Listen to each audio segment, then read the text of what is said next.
Poppy gets really embarrassed and kind of is like, oh haha, you know, we're besties. Hey guys, welcome back to my channel. For those of you who don't know, my name is Faith and thank you so much for watching. Today we are adding another episode in my series where I compare books to their film or TV show adaptation, and we are doing People We Meet on Vacation. As always, this video will contain spoilers for both the book and the movie, so if you haven't at least read the book or watched the movie, I wouldn't watch this video. The book is 360 pages and the movie is almost 2 hours, so as much as I would like to, I'm not going to be able to point out every single difference or similarity between the two. That being said, in this video, I'm actually going to cover a lot more than I normally do. Normally, I just try to find 15 to 20 major differences and focus on those. However, today I'm actually kind of going to be walking you through the entire story. There is a lot to cover, so this video is going to be pretty fast paced. If you're watching this, I'm assuming you've read the book and watched the movie. And if you have, depending on how recently you read the book, you might know that the book and the movie's timelines are pretty different. I think it would be a lot easier for you guys to follow along if we follow the movie timeline, so that's what we're going to do. And now that all that is out of the way, let's go ahead and get into it. The movie starts with Poppy doing a voiceover and we're getting flashbacks of her solo travels. The voiceover was the blog post that she was writing, so it snaps us out of that and then it shows us Poppy at her work. She talks with her boss and her boss kind of says that her writing has been lacking lately, and during that conversation it is mentioned that Poppy's next vacation is going to be to Santorini. And then Poppy goes home and she gets a call from David, Alex's brother. Poppy never RSVP'd for the wedding, so David is calling and being like, hey girl, are you coming to our wedding, which is in Barcelona? And she's like, no, I can't go to Barcelona, I'm going to Santorini. And then they talk some more and David mentions that Alex and Sarah broke up, which apparently Poppy didn't know about. And then we see Poppy thinking about calling Alex, and I would like to point this out. His contact name in her phone is Alexander the Greatest, and that is the same as it is in the book, and I just thought that that was so funny. And then we have the book, and it starts fairly different. The prologue in the book is part of a vacation from 5 summers ago, and the snippet we get is of them at the bar called Bar, and Alex is at the bar and then Poppy comes up to him and pretends that they've never met before. And I actually really like that part in the book, so I'm kind of bummed that that got cut out. But chapter 1 of the book starts with her at work trying to decide where she's going to go next for vacation, and her, along with her boss, I'm pretty sure, decides on her going to Santorini. And in the book, we actually get quite a bit more before we get the first flashback. However, we're going based on the movie timeline.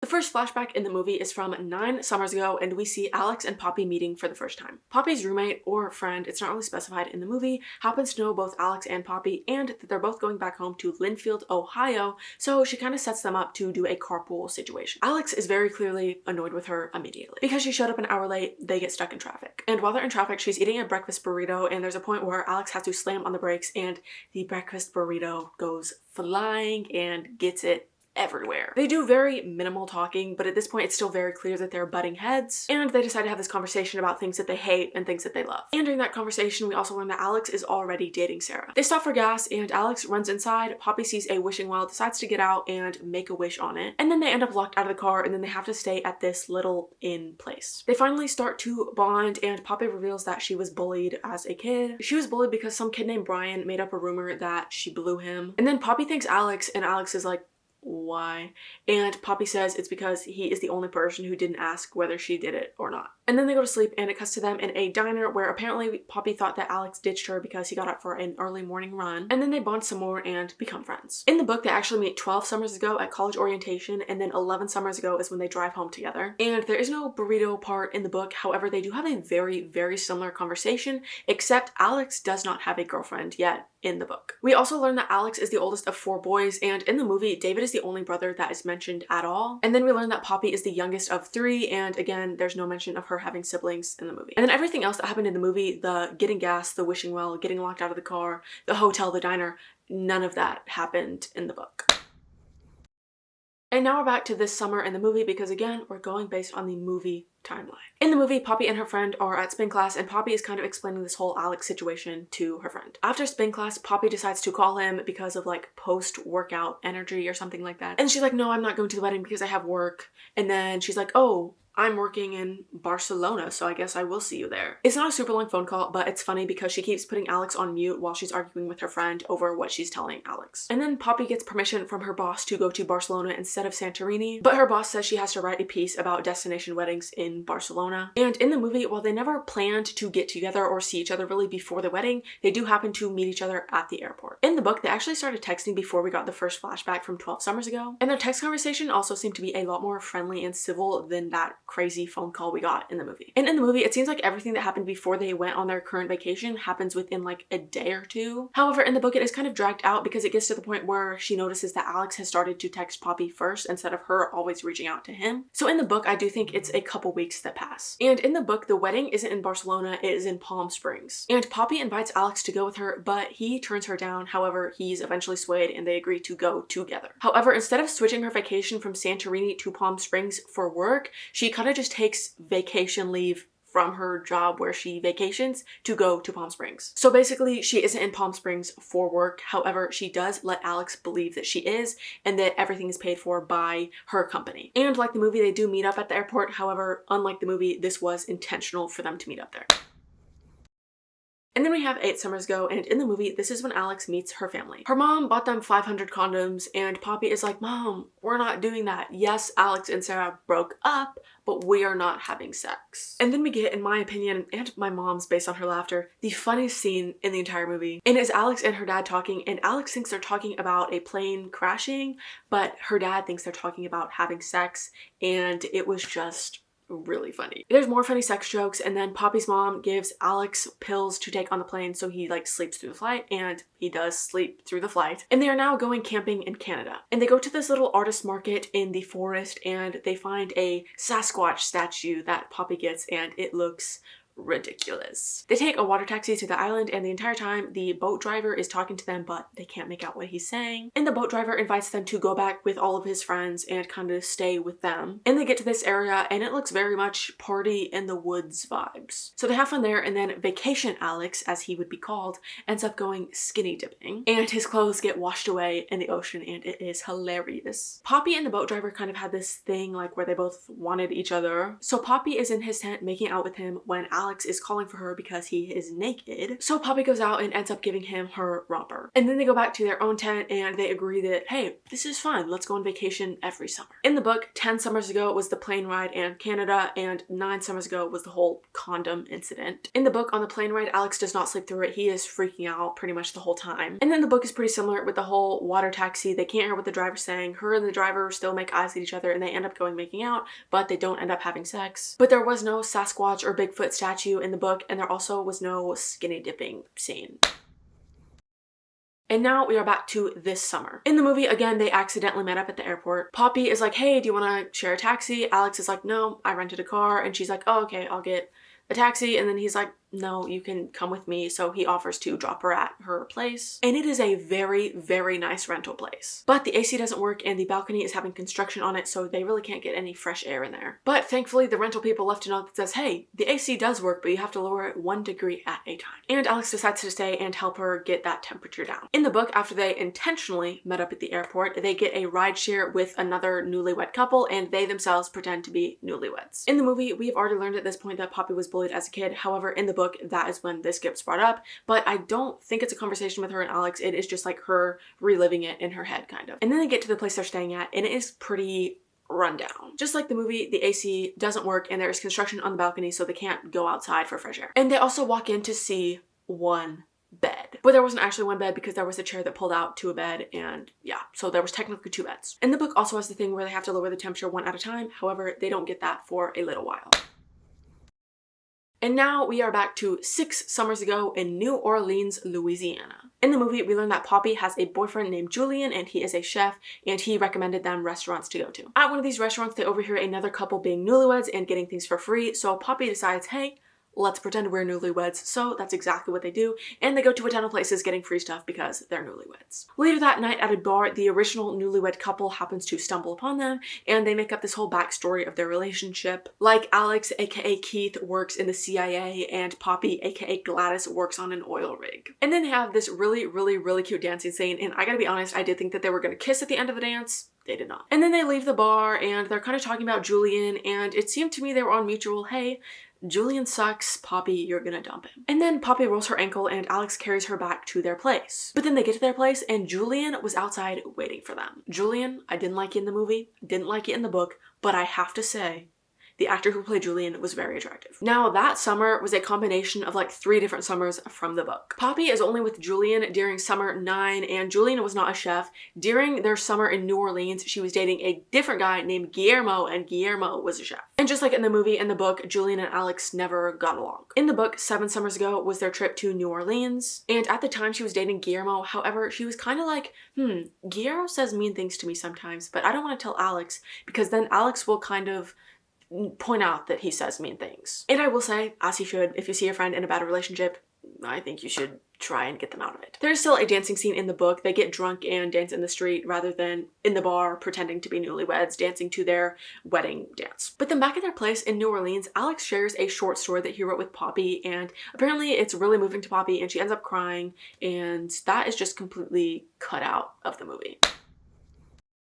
And we are back to this summer, and in the movie, Alex is fixing the air conditioning. While he's fixing the air conditioning, he actually has a back spasm. Based on his reaction to having the back spasm, it kind of seemed like he had never had one before in the movie. Poppy helps him to lay down, and she's like, dude, you're gonna stay the night here, and you're gonna stay in the bed, and I'm gonna take the couch. And he's kind of trying to brush it off, being like, no, you don't have to do that. And she's like, no, consider this payback for Norway, which we will get into in a moment. In the book, Alex has a back spasm from standing up from that bed chair thing. And it is also mentioned in the book that this has happened a few times in the past for him. So in Palm Springs, he is kind of out for the count, but he's like, Poppy, do not let me ruin this vacation for you. You go out and have fun. So reluctantly, Poppy does go out and she goes to the art museum and she wanders around it like 3 separate times. And when she gets back, he is feeling a little bit better.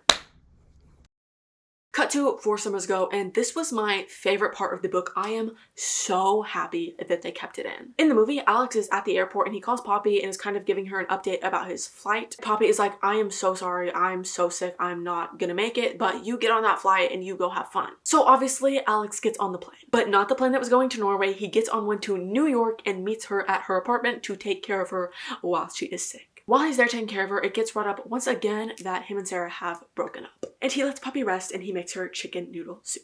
In the book, it is a pretty similar situation. She calls him and is like, hey, I cannot go to Norway, but you should go. And he ends up going to her apartment instead because that is just the man that he is. In the book, she is definitely super embarrassed. He's like, have you went to the doctor? And she's like, I don't know how. And he's like, that's okay. In the book, she also did pee on herself. And so he like helps her take a shower. Not helps her take it, helps her like get into it, kind of. And because he wants to make sure that she is okay, he ends up taking her to the doctor and she ended up having pneumonia. And at this point in time in the book, Alex and Sarah were not together. They broke up 5 summers ago.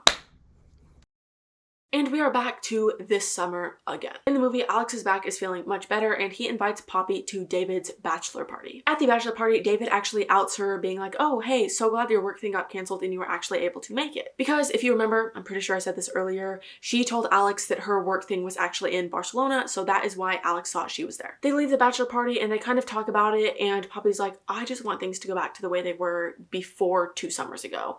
And Alex is like, I don't think that could ever happen. And then he walks away. But he stops, but before we can see what comes out of that, we skip back to 2 summers ago. But before we tell you about 2 summers ago, we gotta talk about that part in the book. And timeline-wise, book to movie, these parts are drastically different. In this point at the book, they're fed up with where they're staying and Alex wants to go to a hotel. So they get into this mini fight, and at the end of that fight, it leads to them actually kissing and kind of getting together. Getting together in the sense that they have sex, and then in my eyes, Alex kind of thought that they were together, and then Poppy kind of just wasn't really sure where her head was at that point. Yeah. And then after that is when they go to the bachelor party. And that is pretty much the book scene equivalent to that movie scene. And then we have 2 summers ago where everything went wrong. In the movie, they are in Tuscany and it is their first ever couples vacation and it is extremely awkward. This is also where Poppy and Sarah meet for the first time. She does have a pregnancy scare and she is texting Alex, and her and Alex end up going to get her a pregnancy test. And she takes the test and it reads negative, and then her and Alex almost kiss. And Alex is like, what am I to you? And Poppy's like, you're my best friend and I don't want to ruin that. The next morning, Trey, Poppy's boyfriend at this time, wakes Poppy up because apparently Alex proposed to Sarah.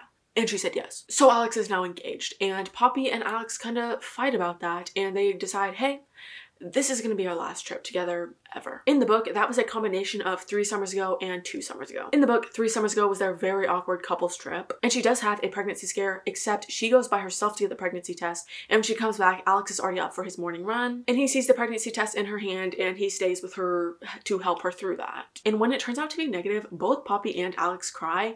Alex ends up crying because in the book, his mom died giving birth to David, and so he was really scared that she would be pregnant and then she would die the same way that his mother did. And I kind of do wish they included that in the book because I feel like that is definitely one of the more emotional moments that we see Alex have. But after that summer, Alex breaks up with Sarah and Poppy breaks up with Trey. And then 2 summers ago, their last trip together was actually in Croatia. But on this trip, they kiss, but Alex stops them, and then Poppy gets really embarrassed and kind of is like, oh, haha, you know, we're besties. And once the trip ends, Poppy doesn't really reach out to him, and then he also doesn't reach out to her, so they just lose communication.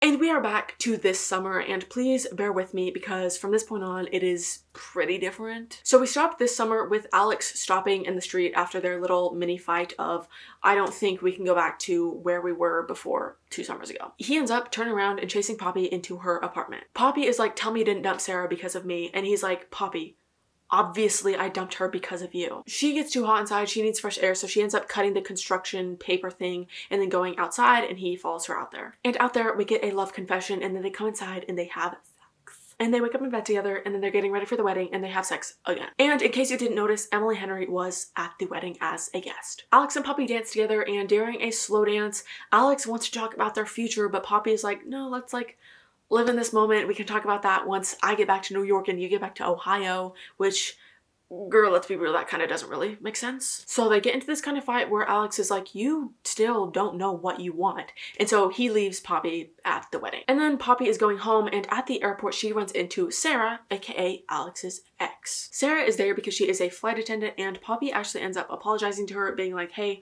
I overstepped in your guys' relationship and I apologize. And Sarah's like, Poppy, I thought that you were the problem, but somehow when you were out of his life, our relationship got even worse. You were not the problem. And then Poppy goes back to New York. In the book, they attend the wedding together, and the next day they are running late for the airport, so they are in a rush to get there. And so they have to part ways pretty quickly in the book. Poppy revealed to Alex that, oh yeah, my company's not paying for this. I paid for this all by myself. And Alex really just wasn't okay with that. It was a massive, massive miscommunication, and he thought that the whole thing was fake with their feelings and everything. So they get into a bit of a fight at the airport, and like I said, they were in a rush. Alex has to go board his plane, so Poppy doesn't really have time to explain herself. So Alex gets on his plane and Poppy gets back on hers to New York City, and they're kind of done at the moment. And in the book, after that scene is when we get Croatia and their backstory of what happened 2 summers ago. And back to the movie, Poppy is home unpacking her luggage when she sees that Sasquatch Bigfoot statue that they got back in Canada 8 summers ago. And seeing this is kind of like a wake-up call to her, and so she quits her job. And after she quits, she catches a plane back to Linfield, Ohio, so that she can talk to Alex. And she's knocking on his door, he's not answering. She turns to give up when she sees him running away on his morning run. So my girl, even though she absolutely hates running, chases after him. And after chasing him for quite a while, Alex finally realizes that Poppy is behind him. So he stops and they talk in the middle of the street, or really,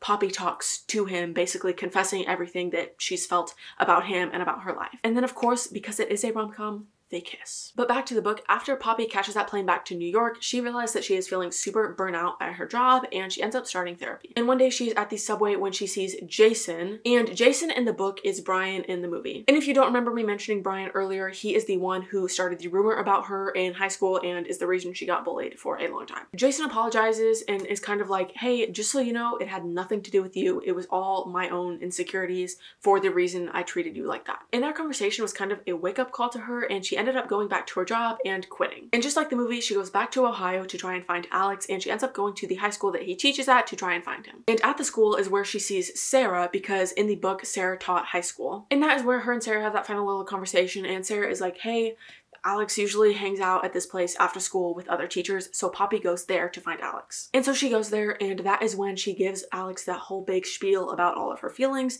and him and just her life in general, and she does it in front of all of these people, and Alex low-key turns her down, so she leaves. But of course he chases her down in the parking lot, and then they kind of talk some more, and there's the whole line of, "You're my home," which they also said in the movie, and I'm very glad that they included that in the movie. Next summer in the movie, we get to see that Poppy has kind of not necessarily settled down, but kind of grown into adulthood. And of course, her and Alex are living together in New York City. And in the epilogue in the book, we do see Alex being more adventurous like Poppy, and then we also see Poppy kind of, again, growing into adulthood like Alex. There are a few other differences that I would like to point out that didn't really fit in that timeline thing just because of how different the timelines were. In the book, after the pregnancy scare, Alex ended up getting a vasectomy, and that's not mentioned at all in the movie. Like I mentioned, in the book, his mom died from childbirth, and also just Poppy's reaction kind of made him be like, I can never get anybody pregnant by accident, and vasectomies are reversible, so that was why he got it. In the book, it is also mentioned that he had a cat, which died before this summer, but is mentioned in most of the flashbacks. The movie also cut out and changed a majority of the this summer scenes. So in the movie, we didn't get to see them both going on their Tinder profiles. We didn't get to see them going to the steel dinosaurs. We didn't get to see them going to the zoo and then missing the giraffe feeding. We didn't get to see them having a flat tire. We missed a lot from this summer. And the movie also had them have a handshake, which I did think was a cute addition. In the book, we get to see 11 of their previous summers, and in the movie, we only get to see 5. However, at least one part of every single vacation from the book is in one of the past vacations in the movie. So 9 summers ago in the movie was 11 and 12 summers ago in the book. 8 summers ago in the movie was 9 and 10 summers ago in the book. 6 summers ago in the movie was 6, 7, and 8 summers ago in the book. 4 summers ago in the movie was 4 and 5 summers ago in the book. And 2 summers ago in the movie was 2 and 3 summers ago in the book. Hopefully that makes sense. And that is People We Meet on Vacation. The book is 361 pages and the movie is only 117 minutes, so obviously I knew stuff would be cut out. However, honestly, it was way more different than I thought it would be. I love the book and I love the movie, but accuracy-wise, the movie did change or remove quite a bit. Even with all of the changes and the things that got cut out, I still loved the movie and I'm really looking forward to the other adaptations of her books. Like I said way back at the beginning of this video, this is a series I have on my channel where I compare books to their film or TV show adaptations. So far, I have done A Good Girl's Guide to Murder, Jurassic Park, Alice in Wonderland, Little Women, It, and The Housemaid. And now People We Meet on Vacation. So if you've seen any of those movies or shows or read any of those books, you should go check those out. I think I mentioned this in my Housemaid video, but going forward, I don't necessarily think I'm going to do one of these at the end of each month. Like for example, this month, obviously this is the second Sunday of the month, not the last Sunday. And I also just don't read a book each month that has been adapted to a film. I'm undecided on whether I'm going to add an episode to the series in February or not, but in March, I definitely will be doing Project Hail Mary. So if you've read that book or plan to watch the movie, you should subscribe and check that out. And I have not read it yet, so please do not spoil it for me. I actually just got it a couple days before I'm posting this video, and I'm not planning to read it until shortly before the movie comes out. But anyways, I think that is all that I have for you guys today. Be sure to like and subscribe and follow my Instagram and my TikTok. Both are linked in the description below for more bookish content. I hope that you're all having a great year so far, and for those of you who watched the movie, I hope that you enjoyed it like I did. Love you guys. Bye!